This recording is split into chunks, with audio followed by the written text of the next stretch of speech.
115. Une semaine après la mort de 2 jeunes dans un acte de justice populaire, le village Baloum semble avoir retrouvé son calme. Pourtant, derrière les concessions et les pistes de terre battues, le souvenir du drame reste présent. C'est ici, dans cet arrondissement de Penka-Michel, que vivait Steve Achille Difo, dont les images de l'exécution ont profondément choqué l'opinion publique. Dans la concession familiale, le silence n'a toujours pas remplacé la douleur. Oui, venge-toi, lève-toi, tu te venges. C'est moi ta mère, tu m'as abandonné à qui? Assise dans la cour, sa mère fait défiler sur son téléphone portable les dernières photos de son fils. À 32 ans, Steve Difo était le 3e d'une fratrie sur les lieux de la découverte. Une scène qu'elle dit ne jamais pouvoir oublier. Oui, le chef est dans la vidéo. Je vois la vidéo, c'est le contraire de ce que le chef m'a dit à la chefferie. Lui, il est là et l'enfant est devant lui enchaîné. Il supplie, il dit que Sa Majesté appelle mes parents. Je ne suis pas un voleur. Les jours passent, les interrogations demeurent. Après l'inhumation, de nouvelles vidéos circulent sur les réseaux sociaux. Des images qui, selon la famille, révèlent des éléments jusque-là inconnus des circonstances de la mort de Steve. Sa génitrice dénonce des manœuvres destinées, selon elle, à dissimuler une partie de la vérité. Le chef envoie Bokandé venir me dire qu'on vienne me supplier. On doit venir me supplier que pardon. Pardon, c'est tous les élèves Baloum qui sont à plat. Ils sont couchés. Le chef lui-même est vraiment abattu. Et il me dit qu'on doit faire l'arrangement à l'amiable. Qu'il faut que je pardonne le chef. Et que le chef l'a envoyé de me supplier. Pour comprendre ce qui s'est réellement passé, cap sur Baloum. Dans ce village du département de la Ménois, les langues semblent verrouillées. Les habitants croisés évitent le sujet et préfèrent écourter la conversation. À la chefferie supérieure, les portes restent closes. Plusieurs notables rencontrés sur place affirment que le souverain est absent du groupement pour des raisons de santé. Impossible donc d'obtenir sa version des faits. Pourtant, son nom revient régulièrement dans les accusations formulées par la famille du défunt. Je demande justice pour Steve. Parce qu'aujourd'hui, si ce n'est pas pour moi, ça serait pour un autre enfant. Ça serait pour un autre enfant. On ne brûle pas un enfant vivant. On ne brûle pas un enfant vivant. Si ce n'est pas pour moi, ça serait demain pour une autre personne. Je demande justice. Je demande justice. Et que la population m'aide. Que la population m'aide. Que le monde entier m'aide. Affaibli par la maladie, mais déterminé à obtenir des réponses, Dame Tchamenye affirme avoir saisi les autorités judiciaires. Elle en appelle également au ministre de la Justice afin que toute la lumière soit faite sur cette affaire.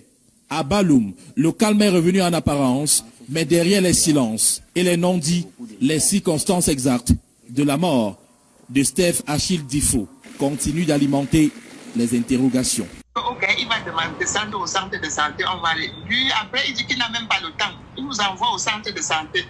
Quand on arrive au centre de santé maintenant, on arrive là-bas, les gens là nous ont encore trouvé. Ils nous disent que le certificat déjà de mort, que le médecin n'est pas là pour signer. Quand on revient à 14h, c'était comme ça jeudi. Jeudi là, on est reparti à 14h. On arrive, ils nous demandent de revenir dans 2 heures. On part, on revient encore dans 2 heures. Après maintenant, il dit qu'on revient dans 1 heure. Je dis que je ne bouge plus d'ici. Tant que vous ne me donnez pas le certificat déjà de mort là. J'ai commencé à pleurer là-bas. Je me suis mise assise. Ils ont dit que dans 1 heure, je dis que je vais attendre 1 heure de temps là ici parce que je suis fatiguée pour marcher. C'est là maintenant que 1 heure de temps arrive. Ils ne me délivrent pas le certificat déjà de mort. 1h30. J'étais déjà fatiguée. L'enfant même que j'étais avec lui était déjà aussi fatigué, fâché. Il commence maintenant à faire la vidéo du centre. Il dit que nous voici au centre avec la maman. On n'arrive pas, on est venu chercher un papier, on ne nous donne pas. C'est quand il voit maintenant qu'on est en train de faire la vidéo, que lui il sort maintenant, il nous donne le papier. Le matin maintenant, on avait déjà déposé la plainte là-bas. Il manquait seulement de cette cas déjà de mort là pour aller joindre sur ça. Le matin maintenant, on est parti. On est monté à la brigade. C'est là maintenant qu'on a joint de cette cas déjà de mort sur le papier. Parce qu'il était à 18h. Ils m'ont donné le certificat déjà de mort à 18h. Le matin maintenant, on monte à la brigade, on leur donne la photocopie. Maintenant, on prend la route, maintenant, on part à Tchang avec notre plainte. Quand on arrive à Tchang, maintenant, on demande l'audience pour rencontrer le procureur. Quand on demande l'audience, son secrétaire nous demande qu'on est venu pourquoi. Il nous dit qu'on est venu, on explique le problème et on lui présente le dossier. Il était tellement fâché qu'il nous a introduit directement. Il est parti voir le procureur. Le procureur a demandé directement qu'on entre. On entre maintenant, le procureur est vraiment touché. Il appelle maintenant le secrétaire, il demande au secrétaire est-ce qu'on a envoyé un dossier ici qui sort de Penka Michel. Le secrétaire, on dit non. C'est là maintenant qu'il a commencé à étudier le dossier. Il a demandé d'aller attendre dehors. On a attendu dehors, on a enregistré le...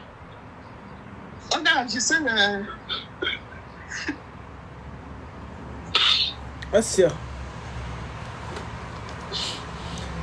maman. C'est comme ça qu'on a enregistré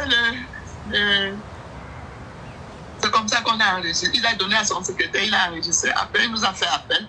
On est entré. Le procureur avait déjà visé ça. Et il a fait un mot d'arrestation pour tous ces gens-là qu'on doit arrêter, tous ces gens-là jusqu'au chef. Pour m'aider. Il a demandé qu'on achète l'enveloppe. On a acheté l'enveloppe. On a mis dedans. Parce qu'on a fait la plainte avec... Chaque plainte avait une clé UCB. Chaque plainte avait une clé. Il nous a même demandé d'aller faire le double. On va faire 3 exemplaires. C'est comme ça qu'on a fait les 3 exemplaires. On est venu le donner. Et il nous a demandé de faire une note d'éclaircissement. C'est là qu'on a fait la note d'éclaircissement. On a joint sur la plainte. Maintenant,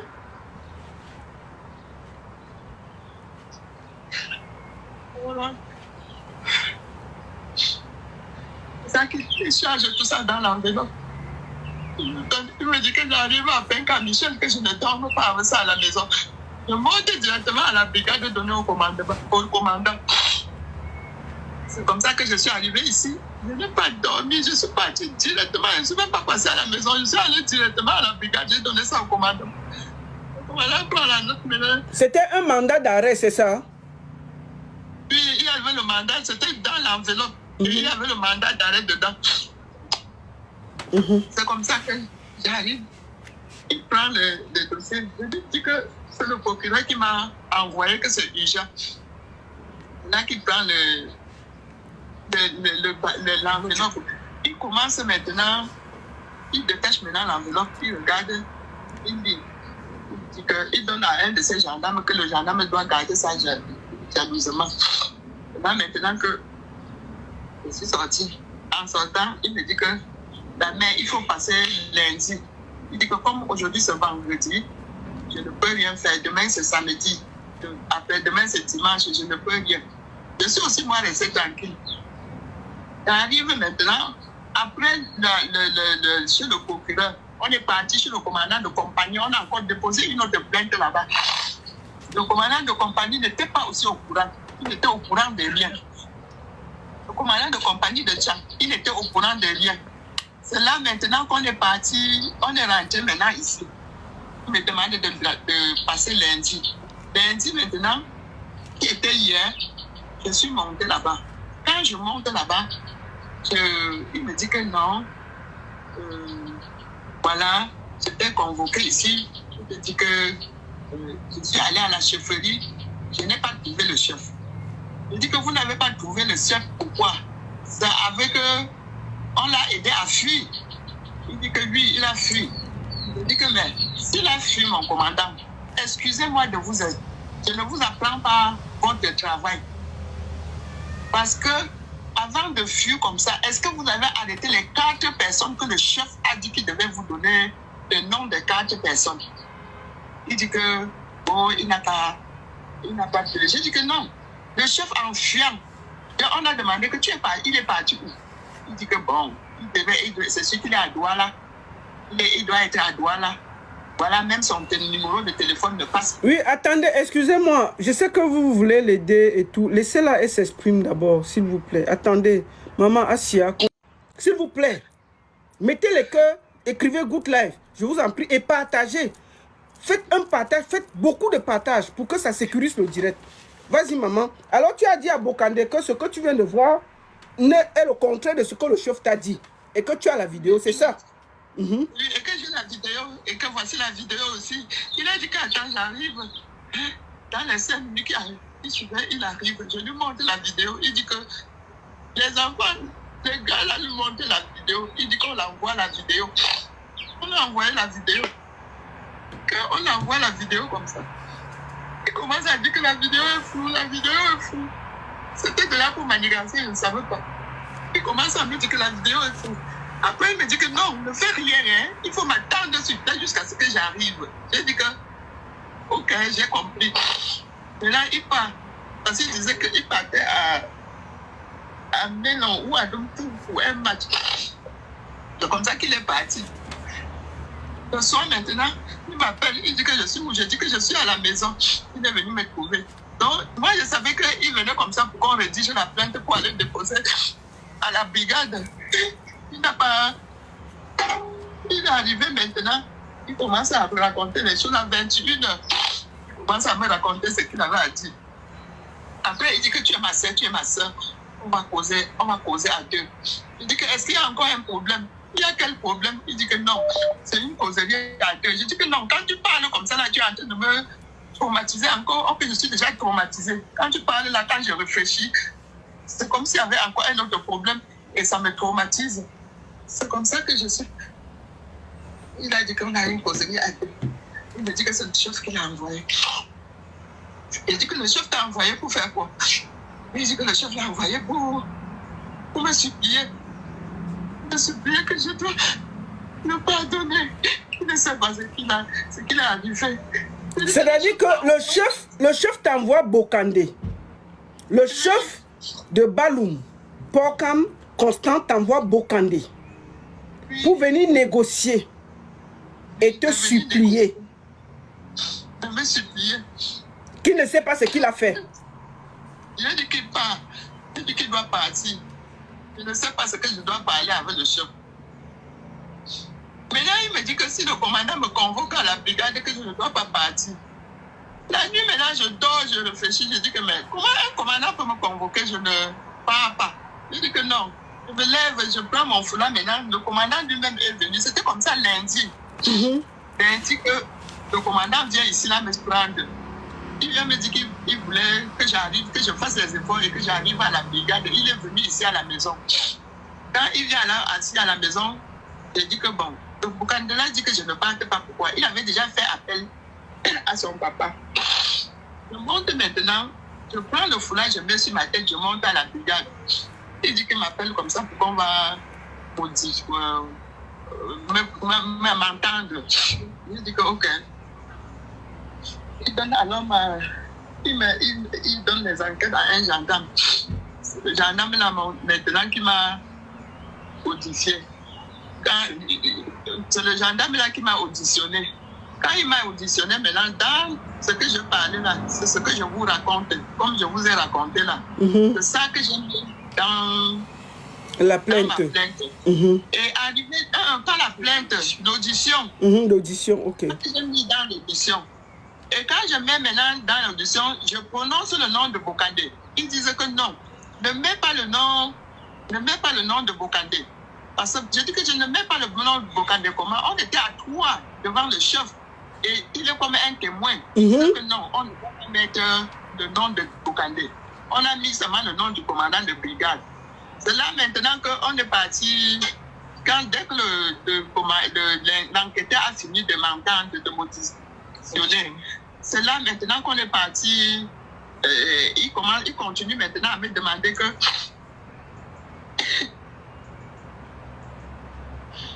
Assia, maman. Assia. Hey, Dieu. Tout ce que j'ai dit, il me demande que qu'est-ce que je veux qu'on fasse. C'est l'enquêteur qui me demande. Je dis que là où je suis, je veux mon enfant. Je veux la justice. Et je veux un confrontement entre le chef et moi. Parce que ce que j'ai vu dans la vidéo, c'est le contraire de ce qu'il m'a dit à la chefferie. C'est vraiment le contraire parce qu'il m'a juré à la chefferie qu'il n'était pas au courant de ça, qu'il n'était au courant de rien. Mais ce que je suis en train de voir dans la vidéo, c'est le contraire. Je veux que le chef vienne ici s'exprimer. Il faut que le commandant convoque le chef qui vienne s'exprimer devant moi. Il me dit ce qui s'est passé avec mon fils. C'est comme ça que j'ai parlé et je dis que je veux la justice. Que la justice fasse son travail. Et ça, c'est ce que j'ai dit à la brigade, que vraiment il faut que la justice fasse son travail. Donc, il me demande que je veux encore. Je dis que je veux que la justice, rien que la justice. Là, on a fini, il m'a donné de relire, j'ai lu, puis il m'a demandé de décharger. J'ai déchargé. C'est comme ça que je suis.